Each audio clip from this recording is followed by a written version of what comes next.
Дагы бир сөзүм бар. Азыр балдар менен кыздардын ортосундагы мамиле десе, бул кыздарды балдар чакырса, кыздар чыга бербеш керек да. Эмнеге дегенде, ошол кыз эгер чыкса кечинде, ошол кыздын ыйманы жок болуп эсептелет. Кыз деген ыймандуу болгондон кийин кечке мал көчөгө чыкпаш керек. Жаштар сүйлөсүн. Агенттин бир плюсу бар да, сизде орус тилден же кыргыз тилден урушат да турабы, тура эмес жазасыңар депчи. Агентке киргендечи тура жазып каласыңар да. Серьезно. Мына ушундай пайдалары бар. Жакшы. Айтып кетейин, ушу балдарды, кыздарды неге чакырат? Булардын мээнетимен, бир неме ой менен чакырышат да кыздарды кечиндечи. Силер деле билгиле да кыздар, түшүнгүлө да, өзүңөр деле повод берип атпайсыңар балдаргачы. Кыска кийинип, балдар кантип чакырбасын кечинде. Алар деле суктанып көрөт да силерге. Балким ошентип ойлоп көрөм мен деле ошон үчүн. Азыр баарыгы эле ошентип эле барышат. Балдар баары ушинтип ойлойбу? Балдардын баары эле ошентип ойлойт. Балдар айтат да башка досторум, мына кыз менен тааныстым, үйүнө бардым, ушундай деп. Алар деле ойлойт да, ошо досум кызын чаба албайм, ошо мен жүрүп албайм, мен да анага барам деп. Чаап да кетесиңерби? Ошентип эле коюшат. Жакшы. Кел. Мынакей жигиттер бир топ ойлорду айтып атат. Силердин оюңар кандай, кыздар? Сказать то, что вы, парень, должны думать так, чтобы вы должны относиться к девушке так, как вы хотели, чтобы относили к вашим мамам, сестрам и сестренкам. Не надо, ты говоришь, я знаю, что у тебя есть сестра. Ты бы хотел, чтобы с твоей сестрой так поступили, верно? Ты же тоже не хочешь, поэтому надо относиться к девушке как родной, как девушке, как к девушке, да, как к сестренке, да, чтобы к ней также относились, как к сестре и к матери. Так что вот не надо вот все вину на девушек, это вы нас провоцируете и так далее говорить. Жаштар сүйлөсүн. Могул айтып атпайбы, кыздарды кечинде чакырабыз, анан чыгышат депчи. Ошо кызды көргөнү күндүзгүн эле чакырсаң болбойбу, сөзсүз кечинде чакырышың керекпи? Убакыт жок болсо эмне кылайлы анда? Убакыт жок болгодай сен эмне кыласың күндүзгүнү? Курсы. Ошолор менен убакыт өтүп кетет да. Ушундай Бардык эле адамдар окуйт, анан тренировкага барып сагышып курска бара бербейт да, туурабы? Же ушул 90%, 100% балдар эмеге барышат? Азыр кыздар көбүрөөк чакырат болчу, менин оюмча. Агент аркылуу. Чындап эле, бирок азыр кыздар деле көп өстүр свидание чакырышып калган балдардычы. жакшылык сени көп чакырса керек, э? Ооба, менде деле андай деле убакыт болгон. Мындай кыздар чыгасыңар, силер кыздарга эле тийишесиңер. Азыр кыздар мушташат. Мисалы чынында балдар мушташса анча көп эме көрүнбөйт да. А бирок кыздар мушташат. Мен мына өткөндө чоң жолдо кетип барсам, түндө бир кафеден чыгып алып бир 15-20 кыз мушташат да. Ошо эмне деген эме? Жигит талашып мушташат. Эркек талашат, эмне десем буну чыгарып атсың, бул мен жигиттим болчу деп. Az кыздар өстөр балдары эркекке өзүнө тартат эркектерди. Кантип тартат? Кантип? Өзүнөн жакшы сүйлөп, акырын бетине өйүп койсо албаса, албал эрип калып. Кыздар, кел. Жакшылык көп жакшы нерселерди айтып өттү. Агай айтып атпайбы, кыздар мушташып атышат депчи. Кыздар мушташканы азыр ар кимдин өз эрки да, мушташабы, коебу, ал ар кимдин өз эрки. Анан кийин ичип алып мушташып атат деп атасыңар. Алар ошо азыркы учурда улумундар көп ичип атышат, туурабы? Мен көп эле көрөм, аялдардын, эркектердин ичип алып кучакташып жүргөн көп эле көрөм. Ошолордон жаштар деле тарбия алып атышпайбы? Ошолорду көрүп биз деле ичсек болот экен, мушташсак болот экен деп ичип атышат да. Мындай деп атат да. Эркектерди талашып урушуп атат дейт. Ушул кыздар туурабы, туура эмеспи? Эми эркекти сүйсө талашат да, эмне Интернеттен чоң кылат? аялдардын мушташканын көргөн жокмун да. Интернеттен жана жаш кыздар мушташканын көрдүм. Эми элестетиңиз, бала чакалуу болуп калган күйөө бар аялдар эми кайсы эркекти талашып мушташмак эле? Жаш кыздар мушташат да. Жаштар сүйлөсүн. Жок, биринчи кыздар, сиз айтып атпайсызбы, кыздар мушташып атат депчи.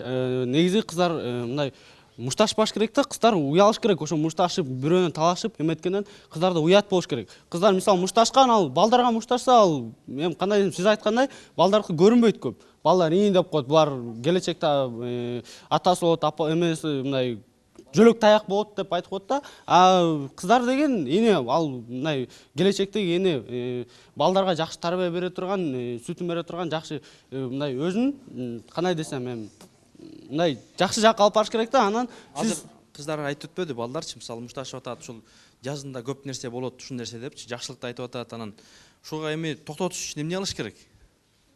Эми токтош үчүн ал кыздар өздөрү көресиңер талашып. жок, эми ал кыздар өздөрү токтош керек, аны эч ким токтото албайт деп ойлойм. Анткени кыздар өзүн кармап, мен жок, мен мушташпайм, эмнеге мушташам, мен ошол үчүн мушташпайм деп өзүн эркин кармап, өзүн мындай кандай десем, өзүн кармап коюш керек. Кыздарда өзүнүн айлана чөйрөсүнөн дагы мындай кандай таасирин берет. Айлана чөйрөсү жакшы болсо, өзүнүн достору десем, же подружкалары, кыз айтып кеткенде, подружкалары жакшы болсо, ал кыз да жакшы болот. Аны эгер айлана чөйрөсү аябай булганган, мындай жакшы айлана чөйрө болсо, ал, конечно, ал кыз мушташып, ал кыз арак ичип, да кандай да. Силердин айлана чөйрөңөр кандай?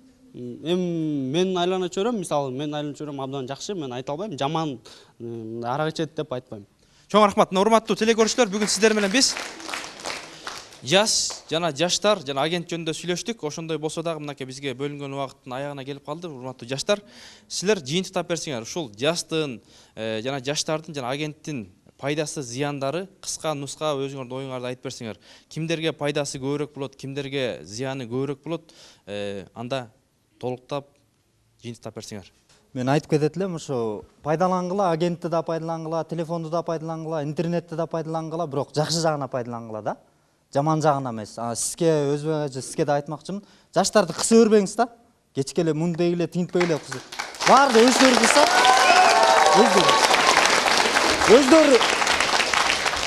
өздөрү үйүнөн кандай тарбия көрсө, эжелер кандай тарбия берсе, ошондой болуп чоңоет. Сиз бияка кармаба десеңиз, күмөндөр айткандай токту кармаба десең кармайт буларчы. Ошондой да, өздөрүнүн эркине коюп коюңуз. Өздөрү кандай тарбия көрсө, мектептен кандай чөйрөсү кандай болсо, ошондой болуп чыгат. Биз 10 жыл окуткан мугалимдер биртке өзгөртүшү мүмкүн, бирок сиз бир жолу келип буларга бир нерселерди айтып өзгөртүп кете албайсыз да, ошону айтат элем. Бирок жанагы адеп ахлак жөнүндө айткандарыңыз туура, мен ага кошулам. Жаштар сүйлөсүн. Жакшы. Мен бул агайга кошулат элем, жана айтып кетпедиби, кечинде чыгарбаш керек депчи. Ошого чара көрсөңөр жакшы болот. Чара көрүш керек да. Чара көрүш керек, чара. Например, кыздар кечинде чыкпайсыз дейсиңер, мейли биз чыкпай эле коелу, бирок балдар деле, например, чачтарын өстүрүп, күжүмпөлөр турганда биз эчтеке деген жокпуз да, мисалы. Анан если кайсы эле чоң эле ата эне балдарына кечинде айтсын, сен кечинде чыкыр кызың, жакшы көргөн кызыңды деп. Эртемен деле чакырып койсо болот да, кайсы эле, например, биякта баары эле курстарга бара берет, английский курстарга кайсы жерге. Калп эле бул отмазкада биякта отурганда. Отмазка кылбай жүргүлө жаштар. Жакшы. Жана тиякта бир кыз айтты, эми балдар кечинде чыкса болот, кыздар чыкканга болбойт деп. Кыздар чыккан үчүн бала чыгып атат, бала чыккан үчүн кыздар чыгып атат. Туурабы? Кыздар чыкпаса балдар неге чыгат? Кечинде. За что чыгат? Жакшы, жаштар сүйлөсүн. Мен акыркы сөзүм айтып кетсем, могу мушташканга келгенде макал бар эмеспи? Билими күчтүү миңди жыгат, билиги күчтүү бирди чыгат деп. Ошондо мушташа бербей, акылдуулук менен жеңсеңер демекмин. Анан жазгы сүйүүгө келсек, мен айтат элем, сүйүүнүн эч кандай мезгили болбойт болуш керек, каалаган убакта сүйүшө берсе болот. Анан агент айсам, агентке да чек менен кириш керек. Сабакта отуруп деле, үйдө отуруп деле, тамак жеп деле агентке киргенге болбойт дейм. Жаштар сүйлөсүн. Айтып атпайсыздар, кыздар кечинде эмнеге күндүз чыкпайт депчи? Чыкырбайсыздар. Күндүз болсо күн ысык болуп, алар болсо тердешип, анан кийин неудобно болот, алар свиданиясында, чынбы? Кечке болсо салкын, романтичный деп айтат го, керки жаштар азыр. Романтика дегендей. Шайтан кошо чыгат да кечинде. Ошо шайтан азгыр отпайбы кечке, күндүз ким азгырат? Мен бул бала вопрос бердим. Эгер сен кечинде саат, түнкү саат 10-до же 12-де сен неме карындашыңа бир бала келип чыкырып атат, эмне кылат элең? Чыгарат белең? Мен балдар ушундай айтам, мына биздин деле бакелер айтат, кечинде чыкпагыла, антпегиле деп, а өзүлөр кечинде кыздарга кетип калат да, анан кийин алардын деле байкелер бир нерсе дейт да, туурабы? Сен эмне кылат белең, мисалы? Дегендер деп айтышы мүмкүн, байкелер болсо да. Эми алар эртеси күн чыксаң чыгып кел деп айтат болчуму? Кечинде эмне дейт элең? Бизди деле ошем чыгарбайт да, силер бизди деле түшүнгүлө да. Может, мен жокто чыгып кетиши мүмкүн. Жаштар сүйлөсүн. Жакшы, анда. Мен карындашымды чыгара берем деп. Мен кечинде барсам карындашымды чыгармаксыз.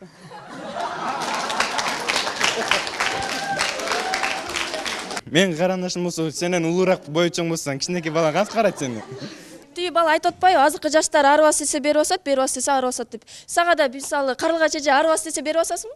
арбасты берип басып, мен туура жолду көргөзүп атса, кантип туура эмес жолго басайын. Туура жолду көргөзүп атса, мындай өзүмдүн оюм менен, өзүмдүн кандай десем, мындай менен ойлонуп, мен калгачы же мен жакшы жакка түртүп атат, мен жакшы жакка барсын деп, жакшы ою менен жиберип атат деп мен ойлошом. Сен ошондо бериден ары басат экенсиң да? Арыдан бери баспай, жакшы. Мен ойлойм, баарына кызга дагы, балага да бакыт керек, бериш керек. Жаштар жашоону жакшы жагы менен жашаганды билгиле. Жаздын жакшы жагын айтсам, бул жазда деген жаштар көп агентке кирбей калат. Андан кийин жазында деген айлана чөйрөң жашылданып, тазаланып, бүт жак таптаза болуп, жаздын жакшы жагы ушул да, бүт жагың айлана чөйрөң таптаза болсо, жаштар агентке көп кирбей калышат. Андан кийин деген мен жаштарга айта турган сөзүм бул жакшы жолго жүргүлө, ыймандуу болгула деп айтамын. Силерге рахмат. Бүгүн биздин ушул мектебибизге келип, ушундай жакшы теманы тандап, биздин ушу өзүбүздүн окуучуларыбызга ушундай талкуу кылып атканыңар. Эң биринчиден бул силердин дагы биз бүгүн отуруп өзүбүздүн көптөгөн жаштарыбыздын өзүнүн ойлорун билдик, жазгандай таасир берет экенин, агент кандай таасир берет экенин. Бир ушу мен жыйынтыктоочу сөзүм ушу кыздар менен балдардын проблемасы бул постоянно дайыма болгон проблема. Эң биринчиден урматтуу биздин жаштар, биздин келечек муундарыбыз, биз деген мына бардык эле улуу муундун элдери кошулат болуш керек. Өзүбүздүн кыргыздын тарбиябыздан алыс чыкпашыбыз керек. Бизге мына кызга да айтат, биздин макал эч кандай жаңы мындай телевизордо болуп аткан нерселерге эмес, өзүбүздүн кыргыздын макал лакаптары ушундай тартиптүү. Мисалы бир эле макал айтып кетейин, кыздарды айтып атасыңар, үйдө отургула, үйдө отурбаш керек, чыкпаш керек. Бир макал бар. Кызды үйгө 40 жерден тыюу дейт. Ошон үчүн бала болобу, эне болобу, мектеп болобу, коом болобу, бардык жерден кызга тарбия беребиз. Анткени мына биздин балдар айтып атат, кыздарга да ушул нерсе эске тутуп коюш керек. Кыздар биздин келечек муунубуз, биздин болочок энелерибиз. Мен жанатан бери ошо айтканыбыз мындай да, азыр жаштардын арасында жаман нерсе аябай көп болуп атат. Ошо ата эненин тилин албай, жана агентке кирсе, биротоло кирип, жана бир кыз айткандай, оокат жегенде да агент, көчөдө жүрсө да агент, сабакта да агент, ушундай да. Мен өткөндө бирөөдү көрдүм.